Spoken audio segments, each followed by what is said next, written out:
Bonjour et bienvenue dans cette nouvelle vidéo. Si vous ne me connaissez pas, je m'appelle Marine et ici on parle tricot.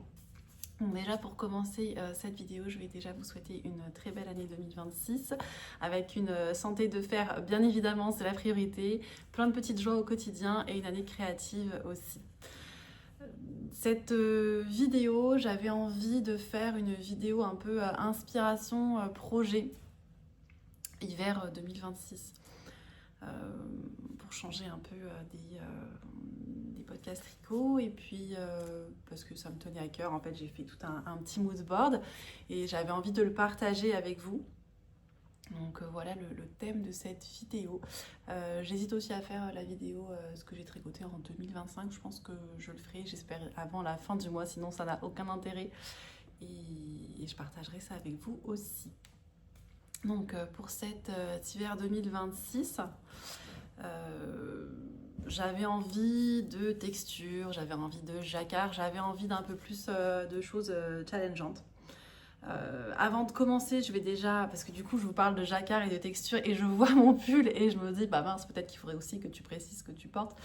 Pour ceux qui ne le connaissent pas, voici le Terracotta Sweater de Lenit que j'ai tricoté du coup début d'année 2025, que je porte tout le temps, que j'adore et vraiment c'est un de mes patrons chouchous, vraiment j'en suis très fière. Pour les laines utilisées pour ce projet, je sais très bien que le marron c'est de la Harwetta coloris truffle tenue en double avec de la Tilia de chez Filcolana aussi, même coloris, truffle aussi. Et pour le coloris principal, je dirais que c'est la Tin Pergine peut-être. Je regarde, pour pas vous dire de bêtises. Mais je ne l'ai pas précisé, c'est super ça. Trop bien. Je ne l'ai même pas marqué dans mon projet. Ouais, c'est la Tin Peer Gynt, mais après, je crois que c'est coloris amande. En tout cas, je sais que c'est le coloris qui était utilisé, qui était recommandé dans le patron. Dans le patron, elle mettait les références qu'elle avait utilisées, c'était celui-là. Donc, si vous achetez le patron, vous allez forcément retrouver les références du coloris principal que j'ai utilisé. Voilà, donc pour ce petit mood board, je vous disais texture et jacquard. On va tout d'abord commencer par un projet qui n'est pas une inspiration mais une réalité parce que c'est un test que je réalise actuellement. Il s'agit du Earth's Desire Sweater de Wilma Ellison, plus connu sous le nom de Knit by Wilma. Knit by Wilma. J'ai tendance à prononcer le K à la française, hein, bien évidemment, alors qu'il ne se prononce pas. C'est un coup de cœur, clairement, vraiment. Je vous en parlerai plus en détail dans le prochain podcast tricot. Mais vraiment, c'était quand je l'ai vu le poster, je me suis dit, je veux faire ce pull, quoi. J'avais déjà envie depuis un petit moment de faire un pull à torsade, parce que j'en ai jamais fait de pull entièrement à torsade. Et vraiment, c'était vraiment un objectif. Donc, j'ai jeté mon dévolu sur celui-là. J'ai postulé pour le test et j'ai été prise. Et c'est mon premier test, donc je suis hyper excitée. Et j'avance plutôt pas mal dessus. Je ne tricote que celui-là en ce moment parce qu'il faut avoir terminé le projet avant le 1er mars. On se dit, bon, ça va, il reste du temps. Mais quand on n'a jamais fait de pull en torsade, forcément, c'est un petit peu angoissant.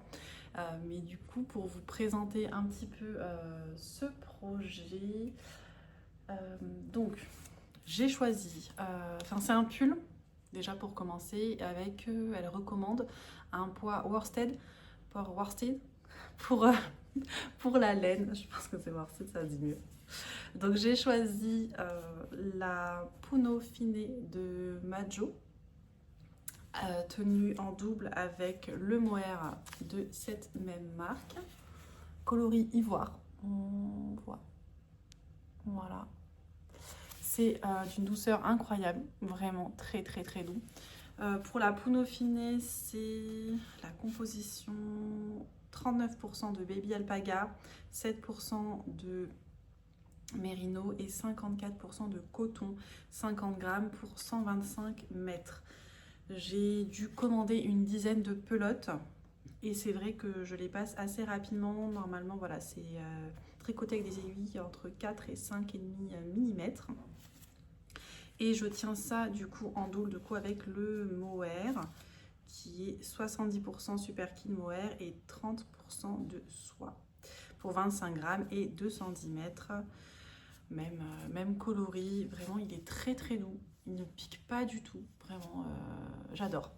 Bon, je vous parlerai plus en détail de ce que je pense du fil sur ce pull, mais ça on verra dans une autre vidéo parce que là c'est pas le sujet. Pour ce pull, je vous ai parlé du fil pour les aiguilles. Alors les aiguilles recommandées c'est du 4 mm pour l'empiècement pour le corps et pour les finitions c'est du 3,5. Moi j'avais pas le bon échantillon en 4 mm donc je suis passée à du 3,5 pour le tricot du corps et puis je pense que du coup je ferai en 3 mm les côtes. Voilà, et pour la construction c'est un tricot qui se tricote de haut en bas, je vais dire de bas en haut en montrant le haut bien sûr, de haut en bas, avec des épaules tombantes. On commence par tricoter le dos, forcément c'est vraiment tout en torsade et en texture, donc on a un diagramme. Bon, en fonction si c'est le diagramme du dos, le diagramme du corps, etc. Il y a différents diagrammes, mais vraiment, c'est très très bien expliqué. Donc, on suit un diagramme tout du long. On commence par le dos, ensuite on vient commencer par l'empiècement gauche, puis l'empiècement droit, puis on rejoint les deux.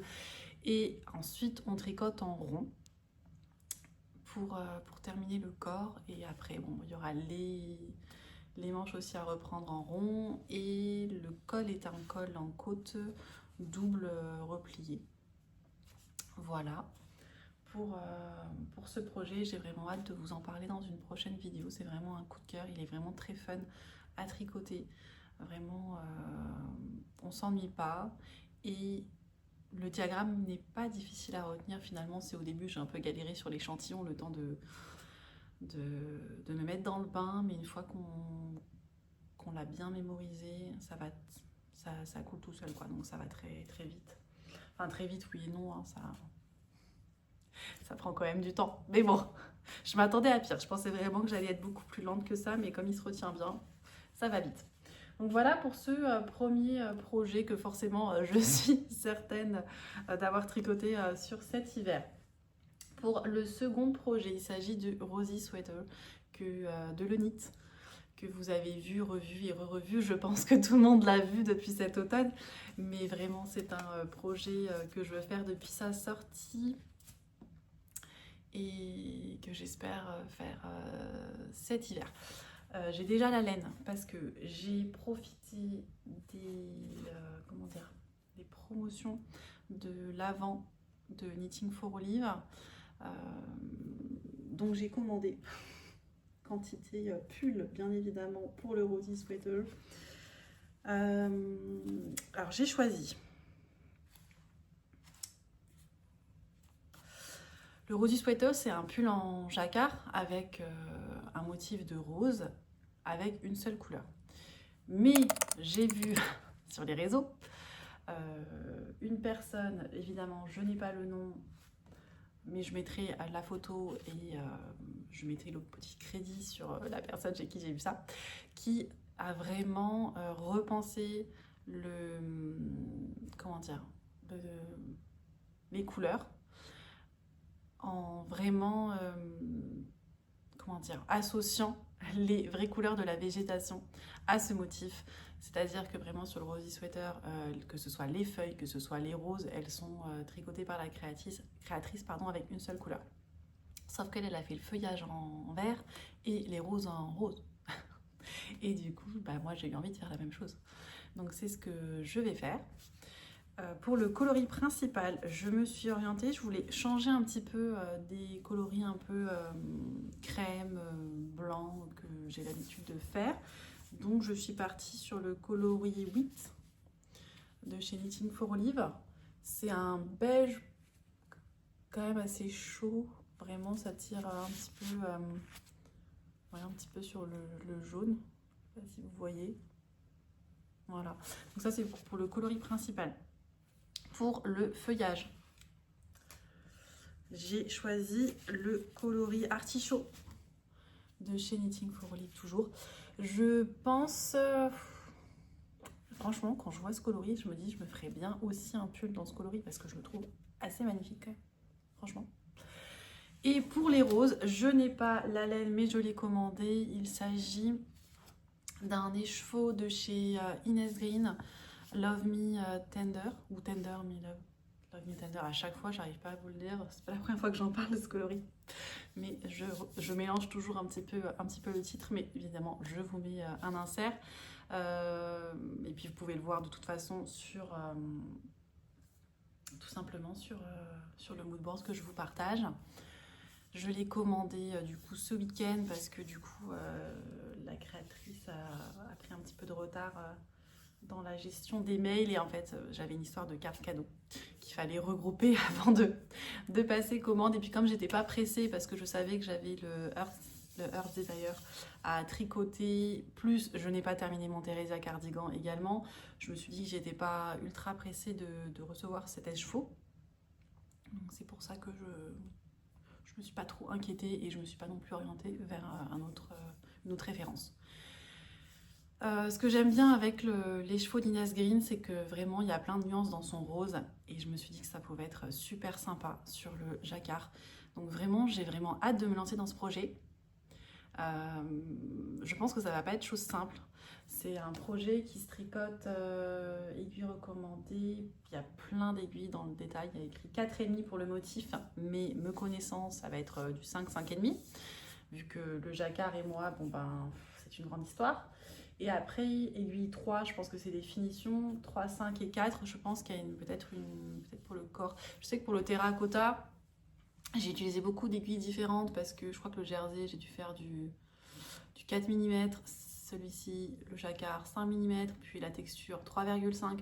Enfin vraiment, j'ai fait 3 ou 4 échantillons différents, vraiment en fonction du motif. Donc je pense que là, ça va être à peu près la même chose, bien qu'il n'y ait pas autant de texture. Mais on verra quand j'aurai échantillonné tout ça. Pour la construction, il est un peu comme celui-ci, enfin différent quand même. C'est un tricot qui se tricote de haut en bas avec des épaules tombantes. La différence, c'est que le Rosy Sweater, il y a vraiment, comment dire, elle suit vraiment, il y a un gros travail sur le jacquard où vraiment les roses, il y a une continuité entre le corps et les manches. Et j'ai écouté pas mal de podcasteuses tricot qui l'ont déjà tricoté et qui sont hyper contentes du résultat, mais qui ont clairement dit que c'était pas un patron recommandé pour des débutantes, notamment parce qu'il y a apparemment plein de diagrammes différents. Enfin, il y a un diagramme pour le devant, un diagramme pour le dos, et puis bon, il y a quand même une continuité dans le motif, donc je pense qu'il faut être ultra concentré. Mais je me décourage pas, je sais que je le ferai et puis ça prendra le temps que ça prendra, mais je sais que derrière il va y avoir un gros travail, déjà pour suivre le patron, et en plus de ça je me complique la vie en choisissant plein de couleurs différentes. Donc le jacquard a 3 couleurs. Pour avoir fait 3 couleurs sur mon holly sweater, je sais que c'était pas la partie la plus facile à gérer, mais bon, c'est pas grave, je serai super contente du résultat à la fin, donc enfin je l'espère. Donc c'est pour ça que je me décourage pas du tout. Un autre tricot qui me fait très très envie, mais ça m'étonnerait que je puisse faire les deux cet hiver, c'est le Porcelain Sweater de Le Knit également. J'adore vraiment ces pulls en jacquard, vraiment je suis absolument fan. Pareil, on l'a vu, revu et revu depuis qu'il est sorti, mais je le trouve assez chouette. Je pense...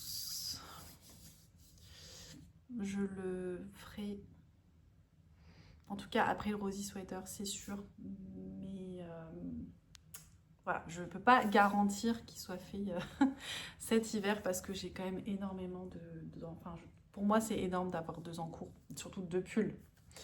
Et avec ce que je veux me rajouter, je sais pas. Mais c'est pas grave, ça m'empêche pas de vous en parler. Donc pour le porcelain sweater, j'ai déjà presque pareil. La laine déjà, parce que j'ai aussi du coup passé commande chez Knitting for Live en même temps que le Rosy Sweater. Pour le coloris principal, j'ai choisi le coloris Cloud. Voilà, c'est pour ça que je voulais changer pour le Rosy Sweater. Je me suis dit, je peux pas faire 2 pulls en jacquard avec... je voulais des nuances un peu différentes pour les deux.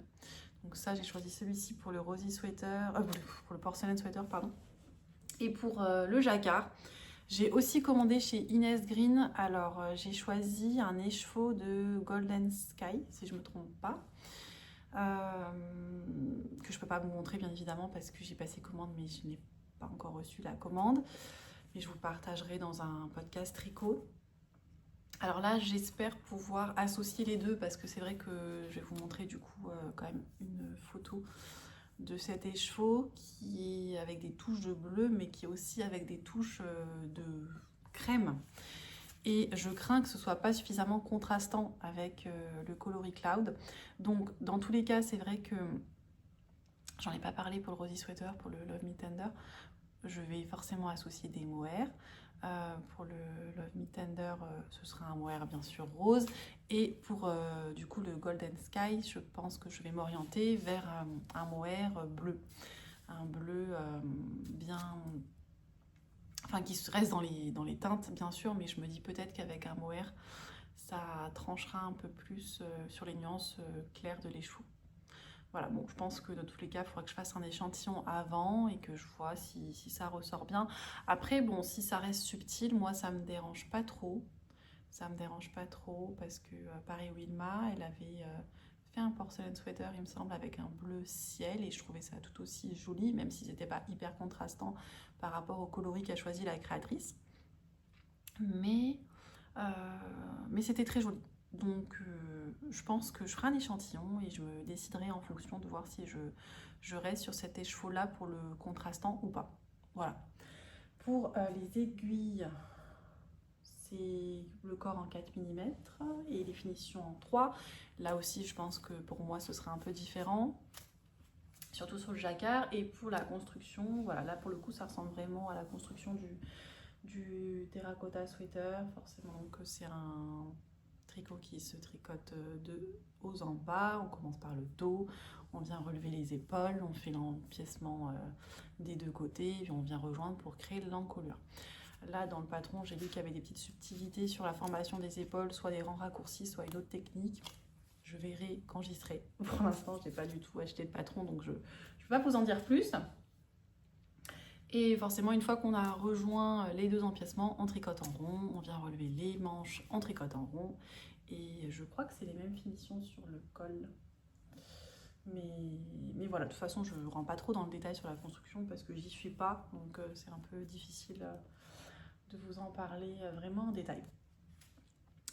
Voilà. Pour les 2 prochains projets, je n'ai pas la laine.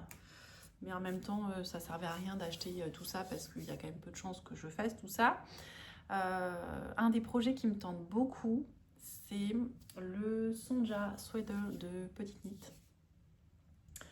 Je l'ai vu sur l'Instagram. Je crois que c'est Instagram de Haut Couleur Pastel.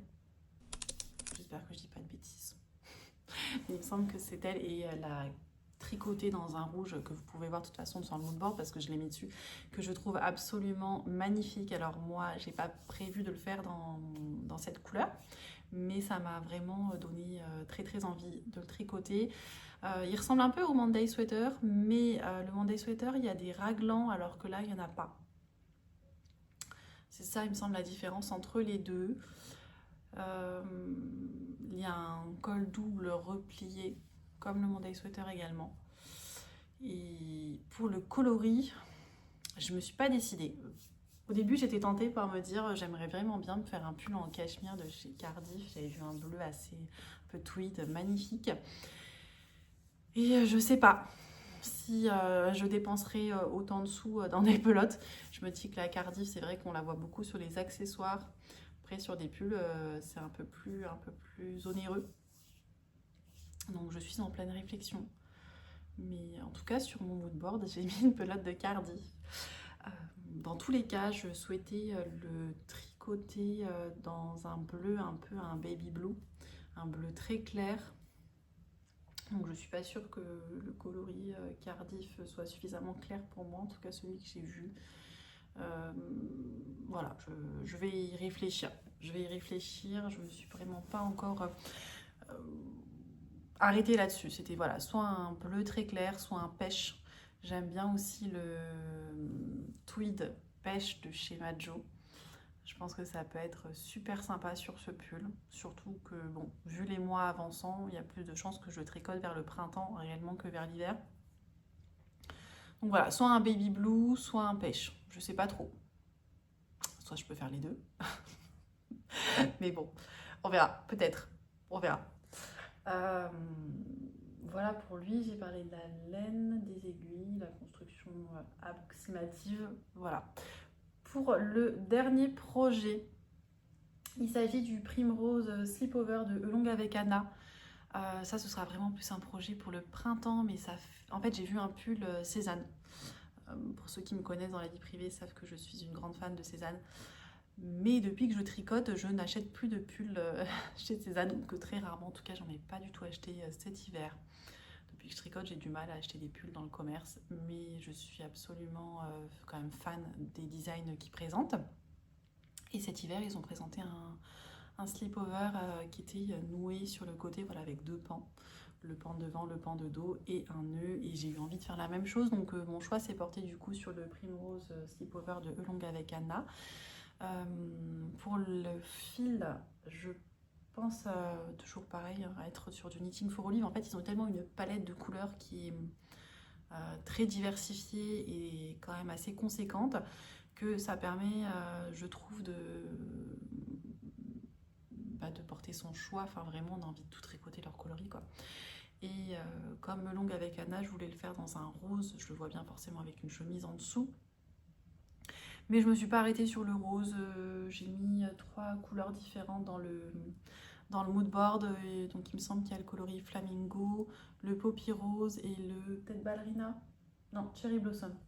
Cherry blossom. Et je me suis pas du tout arrêtée sur le coloris. En fait, je les trouve beaux tous les 3. Mais j'ai peur que le flamingo et le poppy rose ce soit un peu trop, surtout le flamingo, soit un peu trop pétant. Donc je pense que ça se portera quand même le choix entre le poppy rose et cherry blossom, mais je sais pas encore. Ma décision n'est pas arrêtée. Ça se tricote en 4 mm et définition en 3,75. Donc je pense que c'est un projet qui se monte assez vite. Et pour la construction, j'ai pas trop d'infos sur la construction, j'ai pas trouvé d'infos sur le site, mais la seule chose que je peux dire, il y a forcément un pan à tricoter devant et un pan à tricoter dans le dos et des nœuds qui sont, des liens pour faire les nœuds qui sont tricotés en jersey double et j'adore les petits nœuds ou les petites pattes de boutonnage en jersey double. Je trouve que la finition est vraiment magnifique dans ces cas-là. Voilà, c'est les projets pour cet hiver. Il y a peu de chances que j'arrive à faire tout ça. Clairement, je le sais. Mais à voir comment j'organise tout ça. J'ai pas parlé d'accessoires. Je sais pas si... C'est vrai que moi, je suis plutôt le genre de tricoteuse qui aime faire des pulls. Vraiment, j'adore ça. Les chaussettes, je vous en parlerai de mes dernières chaussettes dans le prochain podcast tricot. C'est agréable à tricoter, mais je me rends compte que je les porte peu. Au final, à la maison, j'ai mes chaussons, hein. Et dès que tu mets les chaussettes et les chaussons, c'est un peu trop épais. C'est trop épais pour les chaussures. Donc en fait, je les porte peu. Donc je me dis, est-ce que ça vaut le coup de... Pourtant, il y avait plein de chaussettes qui me donnaient très envie pour cette année. Mais je sais pas si... En tout cas, peut-être pas en priorité. Je n'irai pas en priorité. Après, je voulais me faire une petite écharpe aussi que j'ai vue dans un podcast. Mais ça, j'en parlerai peut-être à un autre moment. Parce que là, je ne suis pas du tout penchée là-dessus.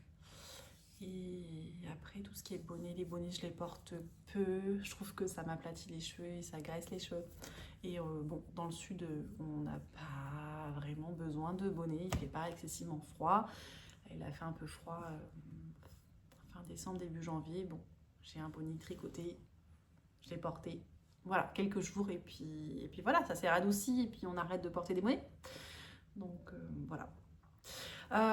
C'est tout pour cette vidéo, en tout cas j'espère que ça vous aura plu. N'hésitez pas à me dire dans les commentaires ce que vous avez prévu de tricoter pour cet hiver.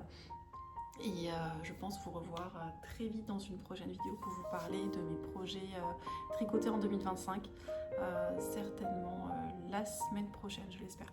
Et voilà, je vous souhaite de passer une belle journée et puis à bientôt.